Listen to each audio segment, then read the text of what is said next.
우리 주 예수 그리스도의 이름으로 기도드리옵나이다. 아멘. 출애굽기 19장 하나님의 말씀 보도록 하겠습니다. 구약성경 110페이지, 111페이지에 걸쳐 있습니다. 출애굽기 19장 1절에서 13절의 말씀 보도록 하겠습니다.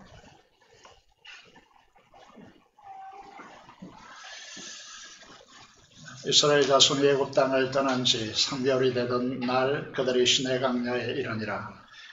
그들이 르비딤을 떠나 시내 강야에 이르러 그 강야에 장막을 치되 이스라엘이 거기 산 앞에 장막을 치니라. 모세가 하나님 앞에 올라가니 여호와께서 산에서 그를 불러 말씀하시되 너는 이같이 야곱의 집에 말하고 이스라엘 자손들에게 말하라. 내가 애굽 사람에게 어떻게 행하였음가? 내가 어떻게 독수리 날개로 너희를 업어 내게로 인도하였음을 너희가 보았느니라. 세계가 다 내게 속하였나니 너희가 내 말을 잘 듣고 내 언약을 지키면 너희는 모든 민족 중에서 내 소유가 되겠고 너희가 내게 대하여 제사장 나라가 되며 거룩한 백성이 되리라. 너는 이 말을 이스라엘 자손에게 전할지니라. 모세가 내려와서 백성의 장로들을 불러 여호와께서 자기에게 명령하신 그 모든 말씀을 그들 앞에 진술하니 백성이 일제히 응답하여 이르되 여호와께서 명령하신 대로 우리가 다 행하리이다. 모세가 백성의 말을 여호와께 전하며 여호와께서 모세에게 이르시되 내가 빽빽한 구름 가운데서 네게 임함은 내가 너와 말하는 것을 백성들이 듣게 하고 또한 너를 영원히 믿게 하려 함이니라. 모세가 백성의 말을 여호와께 아뢰으므로 여호와께서 모세에게 이르시되 너는 백성에게로 가서 오늘과 내일 그들을 순결하게 하며 그들에게 옷을 빨게 하고 준비하게 하여 셋째 날을 기다리게 하라. 이는 셋째 날에 나 여호와가 온 백성의 목전에서 시내산에 강림할 것이니 너는 백성을 위하여 주위에 경계를 정하고 이르기를 너희는 산과 산에 오르거나 그 경계를 침범하지 말지니 산을 침범하는 자는 반드시 죽임을 당할 것이라.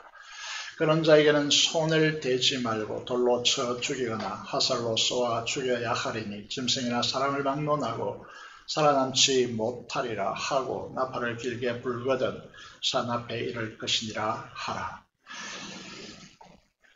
이 말씀을 보았습니다. 오늘 본문을 통하여서 거룩한 백성, 제사장 나라, 그리고 이들의 예배라는 제목으로 하나님의 말씀을 선포하겠습니다. 추석 한가위 잘 보내셨죠? 근데 추석 이후에 좀 불안하죠? 코로나 감염이 정복되어서 하루 감염자가 3,000명을 넘어서고 있다. 이런 보도를 접하고 있습니다. 주변에 후유증으로 고생하는 분들이 많이 있어서 참 기도가 많이 필요하다 이런 생각을 듭니다. 그럼에도 불구하고 정부는 위드 코로나 시행을 고민하고 있습니다.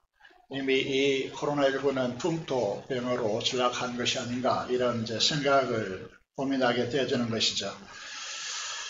우리가 이전에 한 번도 경험하지 못했던 일들이 우리 주변에 많이 일어나고 있습니다.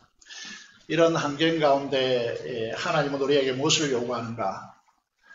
극동방송을 듣는 분들은 알겠지만 이제 그들의 표가 여호와께로 돌아가자 이 표를 걸고 있습니다. 이 말이 우리 이 시대에 정말 필요한 표이다 말씀드릴 수 있죠. 여호와께로 돌아가야 합니다. 이 말이 너무나 평범하게 들렸겠지만 왜 돌아가야 하는가? 이 전제가 있죠. 너무 많이 벗어나 있다는 거죠. 그래서 조국 교회는 만몬주의 경영 마인드로 세속화되었습니다. 예배하고 순종함으로 삶을 나누고 교제하고 교육받고 훈련받아서 세상의 빛과 소금이 되어야 할 성도들이 교회를 어떻게 생각합니까? 미국에 가봐도 그렇고 교회를 자신의 사업의 터전으로 바라봅니다. 그래서 큰 교회를 원하고 있고요. 다 그렇지는 않겠지만 저는 진실하고 알짜배기 성도들은 척박한 환경 가운데 헌신하는 작은 교회에 있다라고 그렇게 생각합니다. 주님이 말씀하시죠. 내가 올 때에 너희에게서 믿음을 보겠느냐고, 믿음을 찾겠느냐고. 그래서 이 시대에 주요한 단어들이 회복, 원본, 재건 이런 단어들이 중요한 이슈로 떠오르고 있습니다. 지난 9월 달에 총회가 있었습니다. 올 초반부에 총회가 있으니까 기독교 장로의 흔히 기장측이라고 말합니다.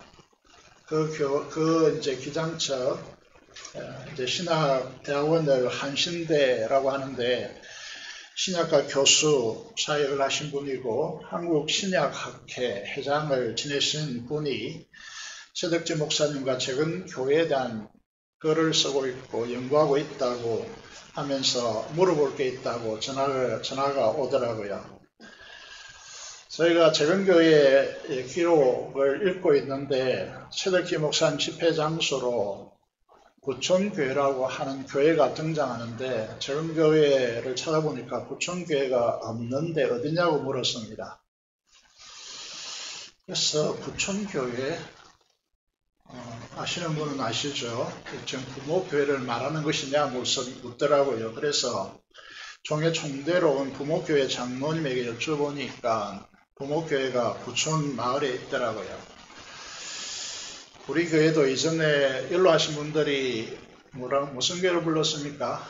초랑교회 이렇게 제가 처음 보니까 부르더라고요. 진보진영 우리와 정반대편에 있습니다. 대표적인 학자가 재건교회를 연구한다. 이전에 상상도 못했던 그런 일들이 지금 일어나고 있는 것이죠. 오늘 출애굽기 19장이 중요한 이유가 어디에 있느냐 하면 우리의 신앙의 원본을 보여주고 있다는 것입니다. 그래서 중요합니다. 우리는 출애굽기 여정의 지도를 지난주로부터 보여드리고 있는데 하나님은 그의 백성들을 구속하셔서 출애굽 하셔가지고 지중해 연안 넓은 길, 가장 빠른 길로 가지 않고 다시 말해서 요셉과 야곱이 왔던 그 길을 가지 않고 왜 밑으로 쭉 둘러서 가게 하시는가? 하나님은 이 여정을 갑자기 정한 것도 아니고 갑자기 변경한 것도 아닙니다. 그 근거는 출애굽기 3장 12절에 있는데 출애굽기 3장 12절 3장은 하나님께서 호렙산에서 모세에게 최초로 임한 사건이죠. 그래서 하나님께서 이렇게 말씀하십니다. 애굽에서 백성들을 인도하여 낸 후에 너희가 이 산에서 하나님을 섬기리니 이것이 내가 너를 보낸 증거니라 이렇게 말씀하고 있습니다. 이 산이 어디겠습니까? 시내산입니다. 그래서 하나님께서는 처음부터 계획해 놓으셨다는 것이죠. 그래서 이 출애굽 여정을 보시면요. 이게 홍해를 건너고 또 물 양식이 아무것도 없는 강야 사막의 길을 걷게 하십니다. 왜 그렇습니까? 시내산으로 목적한 대로 이끌기 위한 것입니다. 우리가 읽은 출애굽기 19장 4절 본문에 보시면요. 4절에 두 가지를 언급하고 있습니다. 첫 번째는 너희들과 대대로 오는 자손들에게 이 두 가지를 반드시 알게 하라고 중요하기 때문에 알게 하라고 그렇게 말씀합니다. 첫 번째는 무엇이죠? 하나님께서 애굽에게 행한 그것이 무엇인가를 알게 하라고 말하고 있습니다. 애굽의 고센에서 이제 이스라엘 백성들이 고센 지역에 있으면서 경험한 애굽에서의 경험, 행한 일이 무엇이겠습니까? 도표로 정리한 것을 좀 보여드리겠습니다. 10가지 재앙인데 물로 피로 변하는 사건부터 시작해서 개구리 이 파리, 가축의 악질, 또 독종, 우박, 메뚜기, 흑암, 그리고 촛대생, 바로의 창자로부터 시작해서 모든 짐승이래까지 촛대생은 다 죽임을 당합니다. 이런 것들을 보면서요, 이런 것들이 다 뭐라는 것이죠? 이는 이제 주관하는 신이나 혹은 그 재앙으로부터 보호하는 신들을 다치는 그런 이제 역사입니다.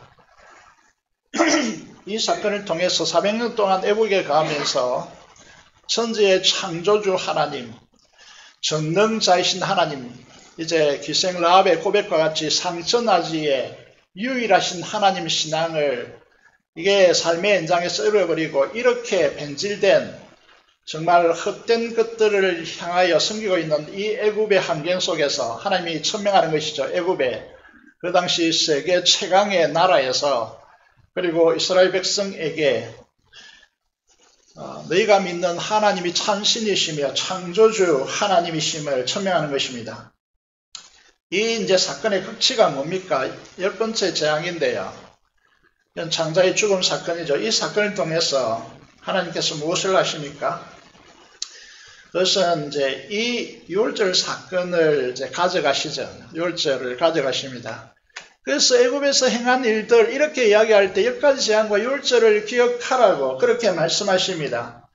이 유월절은 무엇의 모형입니까? 무엇의 상징입니까? 예수님을 유월절 어린 양이라고 부르시고 그 양의 피를 흘리는 것 같이 십자가에 피 흘려 우리 죄를 사하시고 십자가에서 하나님의 심판을 모조리 다 예수 그리스도의 십자가 위에 쏟아 부으십니다. 그런데 그 피로 예수 그리스도 안에 들어간 자들이 다 넘어가는 것이죠. 그 재앙이 넘어가는 것입니다. 이것이 십자가의 핵심이라는 것이죠. 그래서 우리는 유월절을 통해서 어떤 말을 쓰게 되느냐 하면 처음에 우리 교회에서 이제 멜 깁슨이 제작한 The Passion of Christ라는 영화를 보고 난 뒤에 속에서 구역질이 올라왔습니다.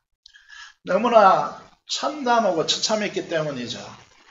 그런데 이 예수 그리스도의 십자가는 이 Passion of Christ, 지금까지 제작한 예수 영화 중에서 최고의 극찬이고 그 뒤에 예수 영화가 만들어지지 않고 있습니다. 그런데요, 육체의 극심한 고통을 그렸지만은 그보다 훨씬 중요한 영의 고통, 하나님의 심판의 고통을 그리지 못합니다. 우리 인간들은. 그래서 우리는 이런 표현을 쓰죠. 좀 안 좋은 표현이지만 이 십자가를 향하여서요, 횡악을 금치 못하는 하나님의 사랑이라고 표현합니다. 입을 다물 수 없는 극치의 사랑, 이 세상에 그런 어떤 눈으로도 표현 불가한 그 사랑이 이 유월절을 통해서 애굽에서 행한 하나님의 재앙과 유월절을 통해서 드러난다는 것이죠. 두 번째로 4절에 보면 하나님께서 이렇게 말씀하십니다. 유월절에 행한 이제 일들을 기억하라. 두 번째 기억해야 될 것이 뭐냐 하면 특별히 이스라엘을 독수리 날개로 업어 너희들을 이곳까지 인도하셨음을 너희들과 후손들에게 가르쳐 알게 하고 대대로 기억해야 한다라고 말씀하고 있습니다. 무슨 말일까요? 하늘의 지배자 독수리가요 어떻게 새끼를 훈련시킵니까? 날개에 엎어야 높은 창공에 올라가서 나한테 하면 떨어져 죽을까봐 올라가서 독수리를 훈련시킵니다. 근육을 붙게 하고 허덕거려서요. 추락하면 밑에 잽싸게 내려와서 다시 받치고 올라가서 이걸 반복하죠.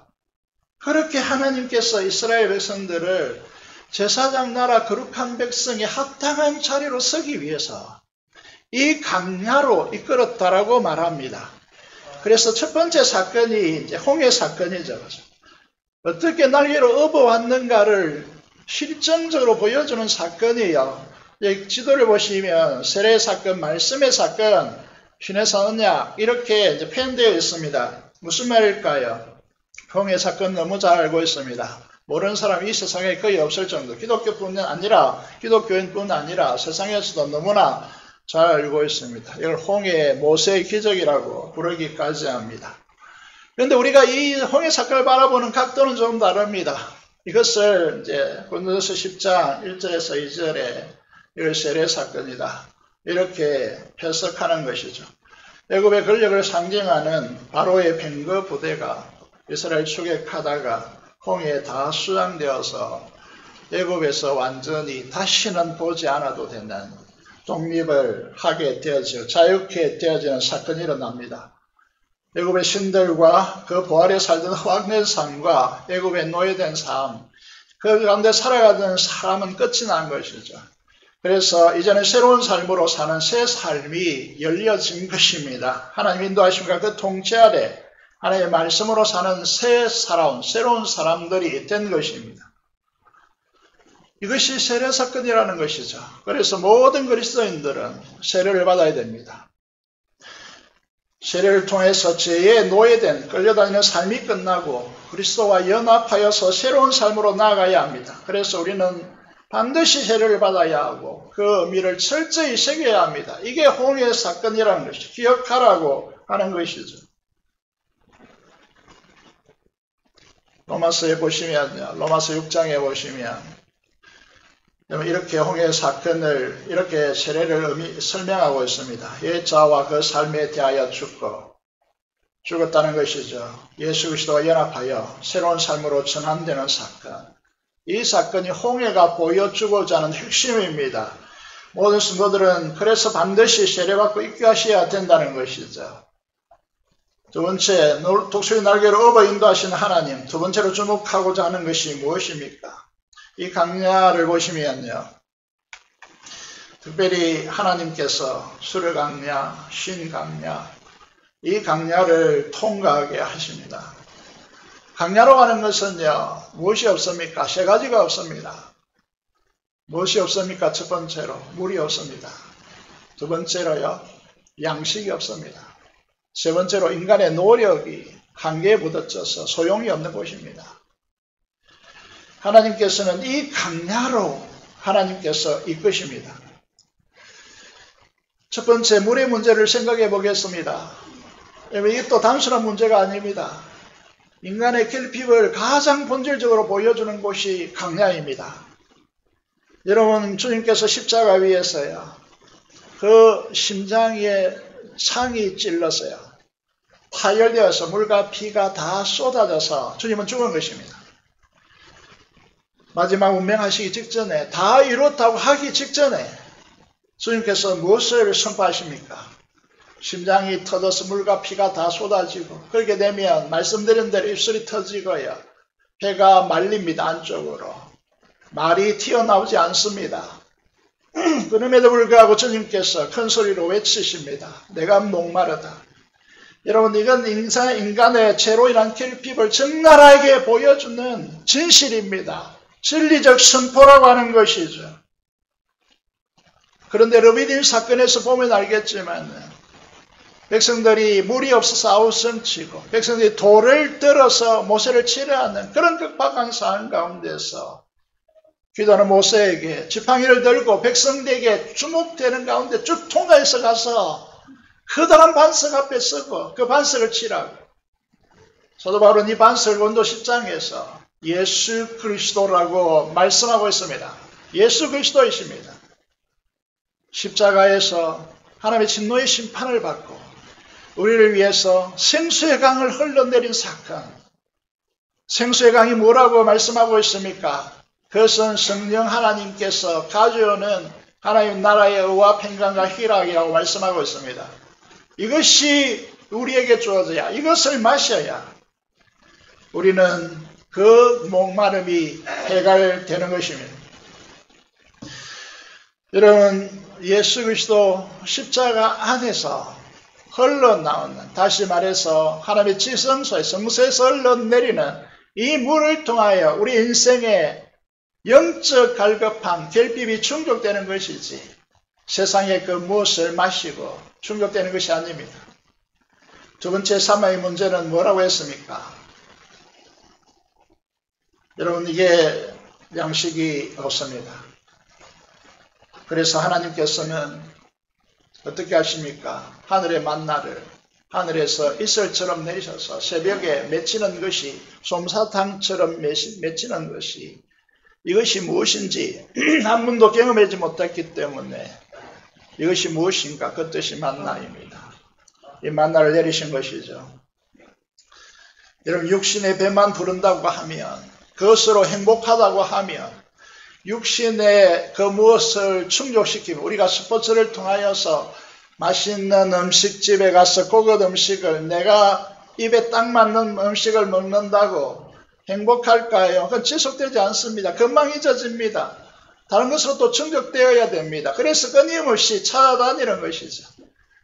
여러분, 이 스포츠 한다고 우리의 스트레스가 풀리고 행복해집니까? 아닙니다. 아무리 해봐도 더 좋은, 나보다 더 좋은 잘하는 사람 나타납니다.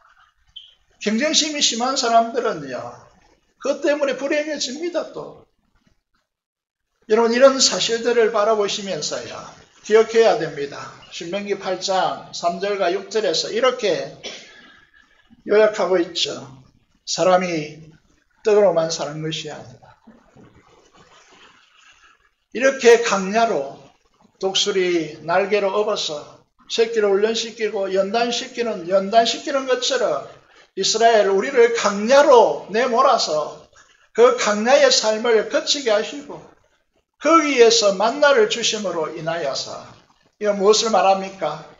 하나님에서 나오는 모든 말씀으로 우리의 육체만 있는 것이 아니고 우리의 영도 있고 거듭난 영도 있고 우리의 정서적 마음도 있기 때문에 하나님의 이것들은 말씀으로만 충족될 수 있습니다.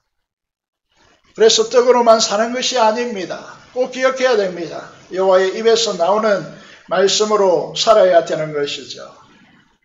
이 말씀을 우리의 성도들은 어떻게 적용하여서 우리에게 요구했습니까? 너는 왜 말씀을 이렇게 중요한 말씀을 읽지 않니? 너 왜 이렇게 큐티를 하지 않니? 왜 말씀을 기도하는데 왜 너는 기도하지 않니? 이게 율법주의입니까? 하나님의 계명입니다. 현대 그리스도인들은 이런 직설합법의 근면을 너무너무 싫어하니까 어떻게 바뀝니까? 사탕 발림 소리로 하는 것입니다.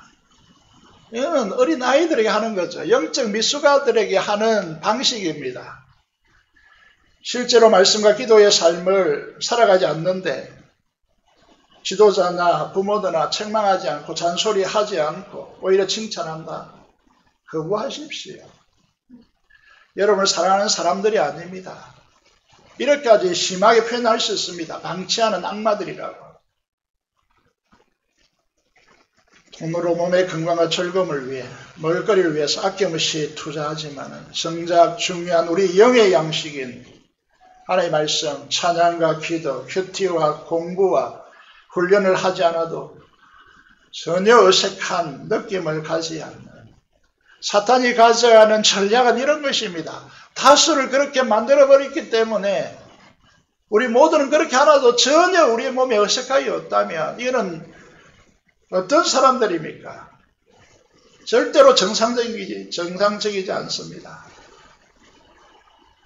말씀을 사랑하고 절거하고 묵상하고 그 말씀에 담긴 약속을 암송하고 암송된 그 약속의 말씀을 기도 속에서 주장하고 그 말씀이 요구하는 대로 순종하여서 그 약속대로 이루시는 하나님을 삶에서 경험하고 그 경험한 삶을 기쁨으로 가져와서 목장으로 성도들이 함께 모여서 나누고 그 나눔을 통해서 하나님께 함께 찬양하고 기쁨으로 찬양하고 그 속에서 주님의 임재의 순간을 뜨겁게 경험하고 치유가 일어나고 회복이 일어나고 동지감을 느껴서 여러분 서로를 격려하는 이것이 실행되지 않는다면 그런 교회 다니는 성도들은 불행한 성도들이죠. 맨날 모여서 세상적인 이야기만 하고 성령 충만함으로 사랑으로 은사를 통하여서 성도의 부족을 메꾸고 선교를 하지 않고 성도들과 지도자들의 약점과 허물을 들추어내 비난하고 끼리끼리 모이고 편가르기를 하고 자기의 자랑과 교만을 은근히 드러내는 이 조국 교회의 변질된 이런 모습 속에서 여러분 이게 주님께서 말라기 다시 말해서 이스라엘 유다의 마지막 지점에서 이렇게 이야기하는 것이죠. 마당만 밟을 뿐이라고. 너의 얼굴을 더 이상 보지 않으면 좋겠다고. 이게 코로나19의 한국 교회를 향한 하나님의 경고일지 모른다는 것이죠.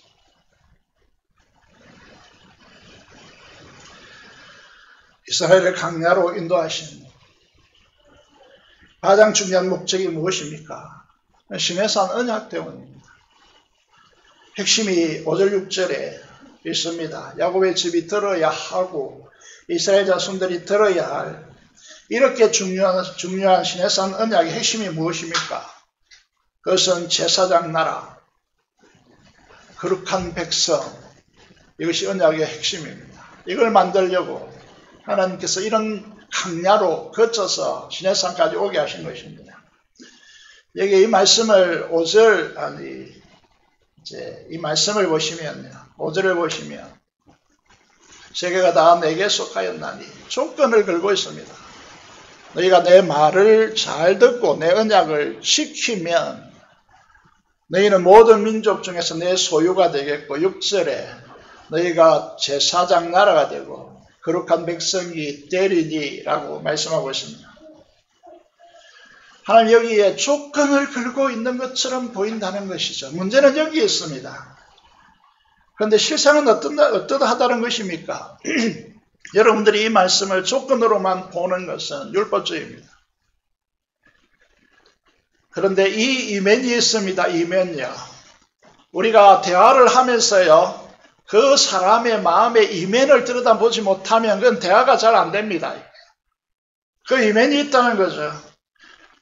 하나님의 전능하심의 열심을 가지고 반드시 너희들을 이런 자로 이루어내고야 말겠다라고 하는 하나님의 거룩한 집념이 갈려 있습니다. 이걸 보는 것이 복음이고 이걸 보지 못하는 것은 율법으로 다 전락해버립니다. 우리는 하나님의 거룩한 하나님의 소유입니다. 그래서 이사야는 지명하여 불러다니 너는 내 것이라고 우리가 큐티를 통해서 보았습니다. 어디에 있습니까?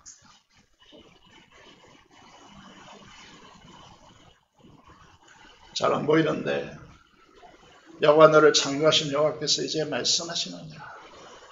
이스라엘 너를 지으신 이가 말씀하시니라. 우리를 창조하고 우리를 조성하신, 우리를 태워서 지으신 분은 하나님이십니다. 그래서 하나님께서 말씀하십니다. 너는 두려워하지 말라. 우리가 이 세상 속에서 말씀을 순종하고 말씀에 우리의 삶을 걸지 못하는 이유 중에 하나는 두려움입니다. 두려움. 이렇게 하면 과연 내가 살 수 있을까? 세상을 향한 두려움이 우리로 하여금 말씀 순종의 길을 막습니다. 두려워하지 말라라고 말씀하십니다. 건강이 두렵습니까? 여러분 미래가 두렵습니까? 이 두려움이 우리로 하여금 말씀의 길을 걷지 못하게 하는 이유가 된다는 거죠. 우리 누구의 것입니까? 우리를 구속하신 하나님의 것입니다. 하나님께 철저히 책임지십니다. 너를 지명하여 불러나니 너는 내 것이라. 중요한 말씀하고 있습니다. 네가 내 눈에 보배롭고 존귀하며 내가 너를 사랑하였은자.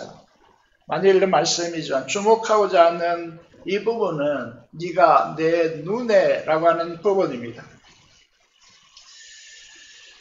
여러분을 향한 하나님의 시선이 얼마나 보배롭고 존귀하게 여기고 너를 사랑하는지 하나님 눈에 가득 차 있다는 것입니다. 이게 알아듣지 못하니까 신약에는 이 말씀으로 가득 차 있습니다. 부산에서 사셨고 학생 시절에 재건교회를 다닐 거야. 신학생들에게 가장 존경받는 목회자가 누구냐 설문조사에서 1위로 나온 분이 있습니다. 그분이 박영선 목사님이라는 분인데요. 이분이 몇 년 전에 우리 교단 목사께 속교회 초청해서 강의를 하셨고 대화를 나눈 적이 있습니다. 하나님이 이러심이라는 책이 워낙 유명해서 이제 교회를 좀 다니신 분을 읽었을 수도 있습니다. 이분이 쓴 책 중에 하나가요. 에베소서 강의, 에베소서 설교를 했는데 그 책의 제목이 뭐냐면 거룩과 영광애로의 초대라고 하는 제목을 붙였습니다. 제가 이제 이 공부해 보다 보니까 불교, 마음의 교도 뭐 이런 이제 종교를 공부를 하고 비교하는 그런 이제 종교 비교학이 있습니다. 부처도 그렇고 마음에도 마찬가지인데 우리나라로 하면 동굴에 들어가서 수영하다가 신을 접합니다. 이걸 신접한다 이런 표현을 쓰죠. 무당도 최근에 뭐 한 프로그램에서 이게 실험한 적이 있습니다. 진짜 신접한 분들은요, 세상적으로 호염이 있어서 가짜를 분별해냅니다. 그런데요, 신접한 이들이 이제 이 세상을 종교 창시자로 그러는데, 부처는 그렇게 하지 않았지만요. 여러분 고속도로 올라가다 보면 또 기차 타고 가면 엄청난 큰 불상들이 이제 곳곳에 있습니다. 부처는 원하지 않았습니다. 그런데 변질시킨 것입니다. 마호메트요. 이 사람도 탄압받아서 기독교인들의 파악을 받아서 동굴에서 이치를 깨닫습니다. 그래서 창시된 종교 이슬람입니다. 신접한 것이죠. 자살 테러, 자신을 자살하면서 폭탄을 가지고 이제 목적을 성취하려고 하는 이런 행태들 어디했을까요?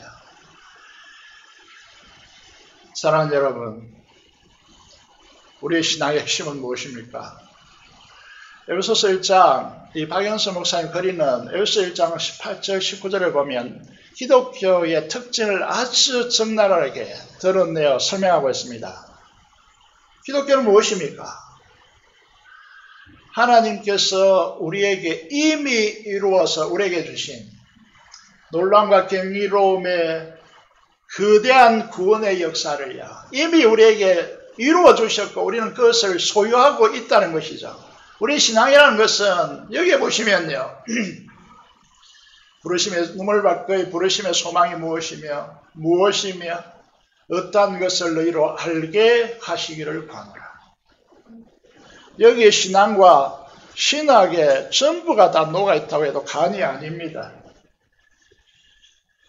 여러분, 우리에게 이루어진 구원의 이 대역사를 말씀을 통해서 알아가는 자입니다. 획득하는 것이 아닙니다. 기도를 통해서 우리가 얻는 것이 아니고 우리에게 이미 주어진 것들 하나하나 점검해가고 알아가는 것입니다. 그 속에서 찬양이 일어나고 그 속에서 하나님의 영광이 드러나고 그런 것이 신앙이라는 것입니다. 그래서 어떠한 것을 알게 하시기를 어떻게 한다고요?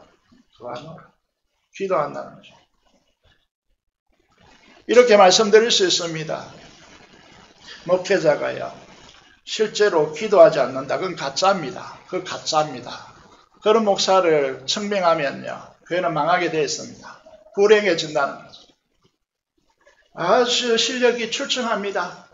신학교 공부를 열심히 해가지고 파고들었어요. 여러분, 할 그만큼 그렇게 엄청난 사실을 이야기하고 있습니다. 그런데 기도하지 않는다. 그건 가짜입니다. 그걸 깨달은 것이 아니에요. 그런 사역자, 그런 직분자 있으면요, 그애는 큰일 납니다. 기도 없이 정부의 홍수시계 속에서 수많은 프로그램이 축적되어 있습니다. 사건이라는 거죠. 사기꾼이라는 것입니다. 진리는 기도하지 않으면 터득되지 않습니다. 그래서 기도하지 않겠다고 해요. 그거는 다 엉터리라는 것입니다. 여러분, 하나님께서 이스라엘을 불러서 이렇게 말씀하십니다. 너희는 나에게 제사장 나라가 되고, 이 나라라고 하는 정확한 의미는 여기에 번역된 대로 킹덤입니다. 왕국이라는 뜻이죠. 거룩한 백성, 민족이 될 것이라고.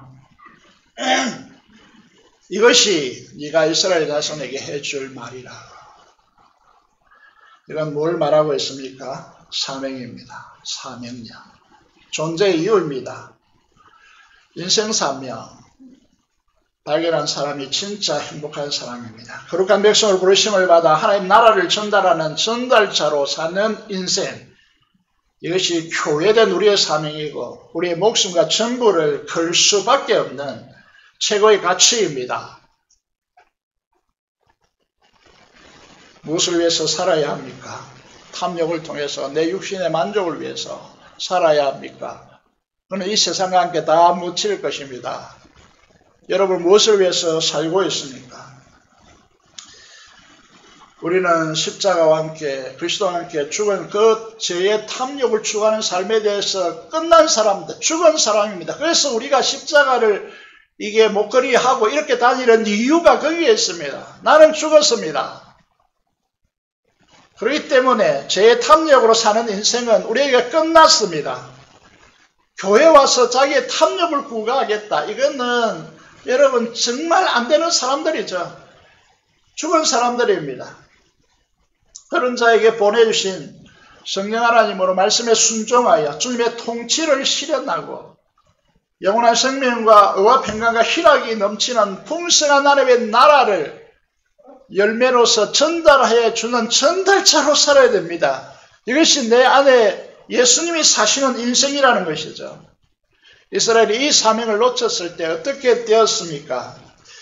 자신들의 부의 축적을 위해서 보이지 않는 하나님 필요 없다 그러고 말가스라를 만들어서 숭배하면서 비를 달라라고 그렇게 외칩니다. 농사에는 비가 절대적이기, 이스라엘 환경 속엔 절대적이기 때문에 하나님을 멀리하고 그들의 이런 맹목감을 입고 실제로는 바알과 아세라를 섬긴 것입니다.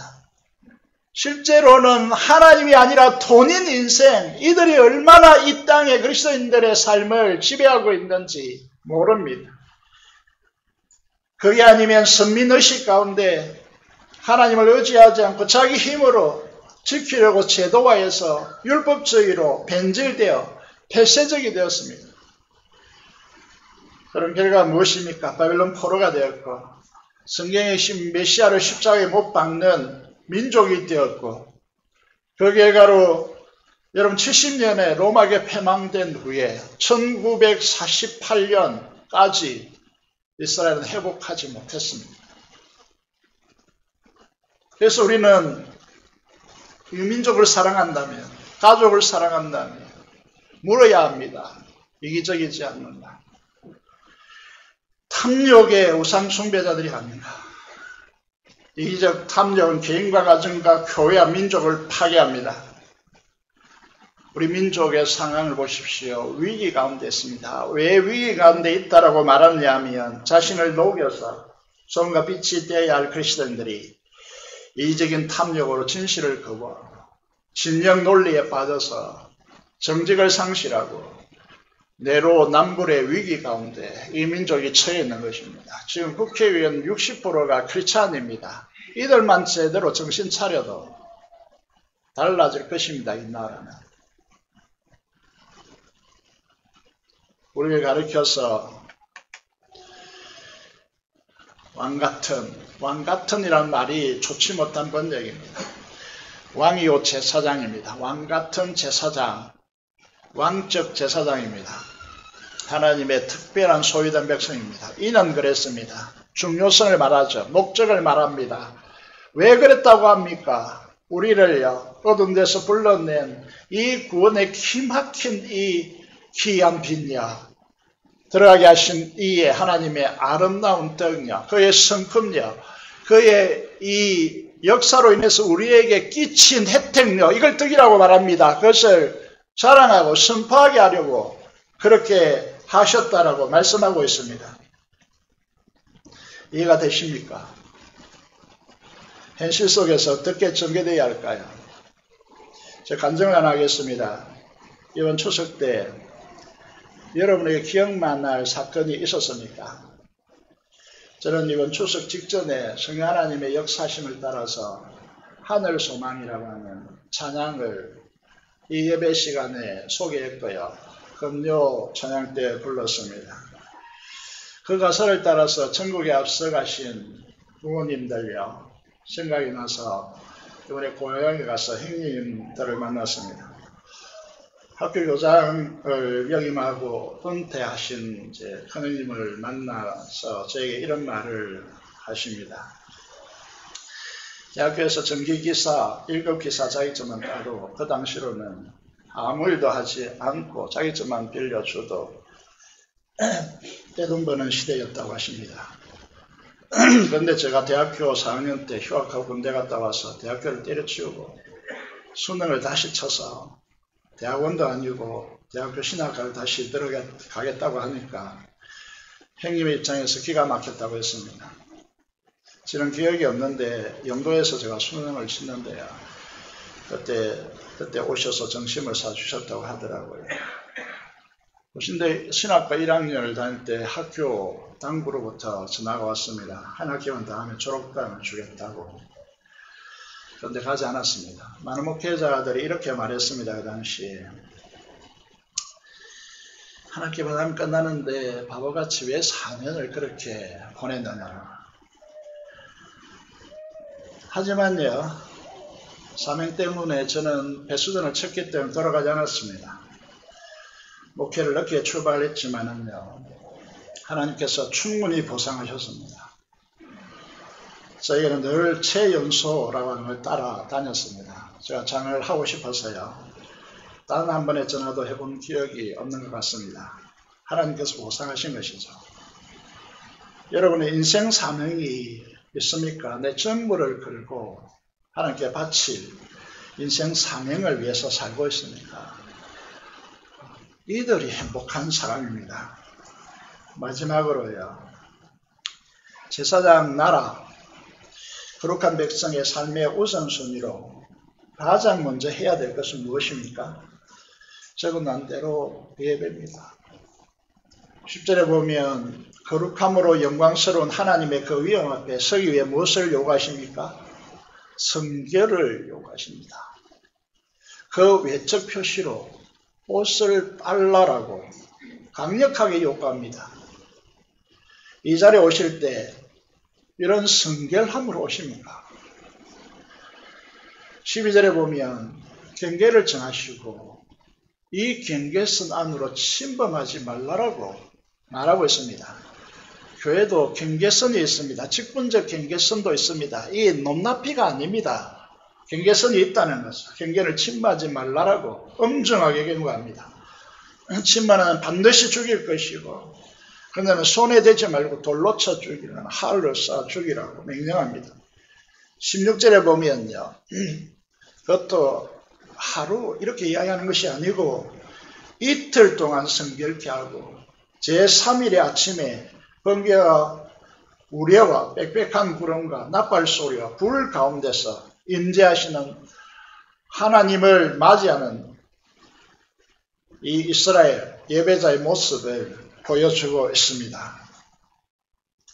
값싼 복음주의자들의 현혹돼 가지고 하나님을 친밀한 사랑의 하나님이란 미명 아래서 하나님을 향한 경외심, 하나님을 향한 거룩한 임재에 대한 두려움이 없이 이 자리에 오신다면 그는 참된 예배자가 아닙니다. 하나님을 천박한 존재로 전락시키는 것입니다. 예배 전에 왜 우리 선조들이 10분, 20분, 30분 전에 나와서 준비기도를 하시는지 아십니까? 이 유산이 왜 무너지는지 모르겠습니다. 초월적으로 임하시는 하나님을 맞이하기 위해서 우리들이 거룩한 떨림이 있는 기다림이 있는 영상, 이것이 없다면 그 예배는 엉터리일 가능성이 높죠.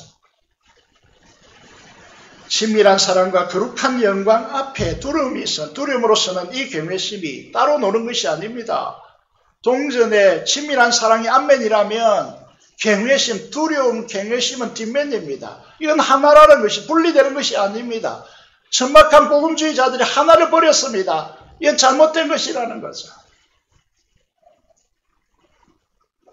이런 경외심이 없는 예배는 신앙의 토대를 상실합니다. 쉽게 말하면 우리가 알아듣기 쉬운 말로 바꾸면 망합니다.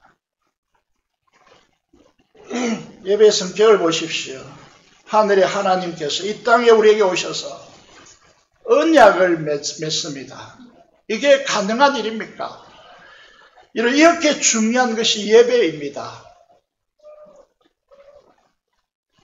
어쩔 수 없는 상황으로 영상을 통해 예배를 드리는 분들도 진정한 예배자라면 이런 거룩한 하나님 앞에 어떤 성도를 만나보니까 깨끗이 세수하고 이제 자신에게 있는 최고의 옷을 입고 헌금을 하면서 하나님의 예배 드린다고 하더라고요. 그래서 제가 농담을 말했습니다. 언제 그 헌금은 내나? 언제 내겠다 그래요. 하나님 앞에 드리는 예배자라면 감사로 하나님 앞에 예배자로 나와야 합니다. 제가 지금 이렇게 오해하는 분들이 많더라고요. 저는 예배 시간에 가능하면 건축 헌금도 여러분 헌금 설교 거의 하지 않습니다. 근데 오늘 이 시간도 헌금 설교를 하고 있다고 착각한다면 그건 대단한 오산입니다. 예배자의 진정성을 요구하고 있는 것이죠. 하나님 왜 시내산에 오게 하시고 그것까지 오게 하신 그들에게 임재하십니까? 그 중요한 이유는요. 십계명 그리고 오늘 아침에 큐티였습니다. 노예에 대한 규정 이런 하나님의 말씀요. 언약을 선포하시고 거기에 교회가 순종하도록 하기 위해서 부르시고 그 자리에 임하는 것입니다. 그래서 기독교, 개혁교회요. 개신교회요. 예배 중에서 가장 길고 중요하게 생각하는 시간이 뭡니까? 이 언약을 선포하는 말씀 선포 시간이라는 거죠. 정리하겠습니다. 사랑하는 여러분, 우리를 어떤 존재로 부르십니까? 거룩한 백성. 이 말이 무슨 말이죠? 성도입니다. 성도. 성이라는 건 이룰 성자 아니고 거룩할 성입니다. 성도입니다. 우리 사명은 무엇입니까? 제사장 나라입니다. 이런 자들이 요구하는 이 시내산에 이르는 이 홍해를 건너고 강야로 인도하시고 시내산에 이르는 이 길을 통하여서 우리에게 무엇을 천명합니까? 너희를 독수리를 날개로 업어서 인도한다라고. 구속받은 그 인생을 나그네 된 우리의 순례자의 길을 걸으면서 떡을 위한 인생의 길을 걷지 말고 오직 하나님의 입에서 나오는 말씀으로 살라. 여기 아멘 하셔야 됩니다. 이 땅에 온갖 떡으로만 사는 인생은 넘쳐나기 때문에 이제는 돌이켜야 합니다. 말씀으로 사는 인생으로 바꾸시기를 바랍니다. 진정한 거룩한 떨림이 있는 하나님의 임재 속에서 예배가 회복되어지고 진정한 예배자로서 언약을 가슴에 담고 하나님과 관계 맺음이 오는 그 주고자 하는 마침내 복을 주시고자 하는 하늘의 복을 진정으로 누려가는 그 가짜 복 말고야 뭐 시험에 합격됐다, 뭐 좋은 직장에 들어갔다 이런 것들은 궁극적인 복이 아니에요. 하나님 나라의 의와 평강과 희락을 성령 하나님에서 진실로 마시우느냐 이게 하나님께 주시고자 하는 궁극적인 진짜 복입니다. 이 복을 누려가는 그리고 사명을 가지고야 이 복에 여러분 이 땅에 사는 우리들이 하늘의 복을 받아서 이 땅에 하나님의 복을 전달하는 전달자로 사는 이것이 진짜 행복임을 느끼고 경험하는 사랑하는 재건부산교회 성도 여러분들이 되시기를 주님의 이름으로 축원드립니다. 기도를 드리겠습니다.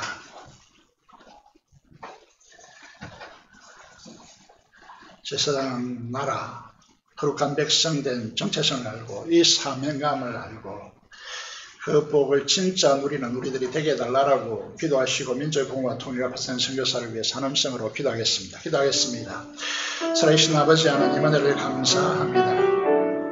우리를 출발하시고 우리를 축복하시고 우리 이곳까지 불러주신 은혜 하나님 아버지 이 자리에 오는 우리의 모습들이 부끄럽기 짝이 없고 준비하는 과정이 아버지 하나님 부끄럽기 짝이 없습니다. 하나님 아버지 우리를 불쌍히 여겨주시고 여호와께로 돌아가자라고 이 시대가 요청하시는 이 요청에 우리가 헌신할 수 있도록 도와주시고 세상 나라 거룩한 백성으로 설 수 있도록 하나님께서 역사해 주시면 이 민족을 복음화시켜주고 이 지역을 복음화시키는데 우리가 사용될 수 있도록 도와주시고 아버지 통일과 파송의 선교사를 위해서 우리가 강구하오니 피없는 통일을 허락하시고 우리가 보내는 선교사로서 파송된 선교사를 함께 기도하며 함께 나누는 이 삶을 걸어갈 수 있도록 하나님께서 역사하여 주옵소서. 감사드리며 우리 주 예수 그리스도 이름으로 기도드리옵나이다.